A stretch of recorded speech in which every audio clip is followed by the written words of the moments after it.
ప్రజల వద్దకే పాలన బేష్ అనాల్సిందేనా? ఎందుకో చంద్రబాబు మారిపోయాడు. కొత్తగా సరికొత్తగా కనిపిస్తున్నాడు. మనం కాస్త లోతుగా ఆలోచిస్తే చంద్రబాబు ఒక కార్పొరేట్ పొలిటీషియన్లా అనిపిస్తాడు. మాస్ చరిష్మాని సంపాదించుకోవడానికి ఎప్పుడూ పిచ్చి పిచ్చిగా మాట్లాడడు. లేనిపోని కబుర్లు, కట్టుకథలు అస్సలు చెప్పడు. ఎప్పుడూ ఐటీ అంటూ, ఏఐ అంటూ, డెవలప్మెంట్ అంటూ, అమరావతి అంటూ ఏదో ఒక విధంగా భవిష్యత్తు గురించి ఆలోచిస్తూ సామాన్య ప్రజలకు అందనంత ఎత్తులో ఉంటాడు చంద్రబాబు. అయితే అలాంటి చంద్రబాబు P4 అంటూ నెలకోసారి ఒక్కో కుటుంబాన్ని కలుస్తూ చేస్తున్న పేదరహిత ఆంధ్రప్రదేశ్ అనే ప్రయత్నం ఏదైతే ఉందో అది చాలా అంటే చాలా ప్రశంసలు పొందుతుంది.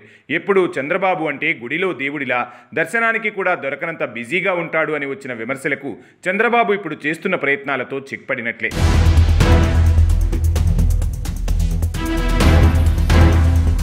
అదే క్రమంలో గత పాలకుల మాదిరి బటన్ నొక్కుతూ మీ అకౌంట్లో డబ్బులు వేస్తా, మిమ్మల్ని సోమరిపోతుల్ని చేస్తా అని అనడం లేదు. వాళ్లకు కష్టపడి బ్రతికే భరోసాను కల్పిస్తున్నాడు. వాళ్ళ జీవితాలను సెటిల్ చేసే విధంగా వాళ్ళ కష్టాలన్నింటినీ తెలుసుకొని మరీ వాళ్ళ సమస్యకు పరిష్కారం చూపుతున్నాడు.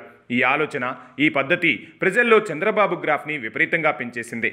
అసలైతే 164 సీట్లు ఒక పక్క, కూటమి పార్టీల బలం ఒక పక్క, అదీ కాకుండా బలహీనపడిపోతున్న ప్రతిపక్షం మరో పక్క, అన్నీ వెరసి ఇప్పుడున్న పరిస్థితుల్లో తాను అసలు అంత కష్టపడాల్సిన అవసరం కూడా లేదు. కానీ కష్టపడుతున్నాడు. ఇచ్చిన మాట ప్రకారం పేదల్ని కలుస్తున్నాడు. వాళ్లకు ఓ దారి, భరోసాను చూపిస్తున్నాడు. మొత్తంగా చూసుకుంటే ప్రజల వద్దకే పాలన అన్న లెక్క నుంచి ప్రజల కోసమే నాయకుడు అన్న లెక్క వరకు ఆ పదాలకు నిర్వచనం చంద్రబాబే అని ఎంత కరుడుగట్టిన ఇతర పార్టీ అభిమానులైనా ఒప్పుకొని తీరాల్సిందే.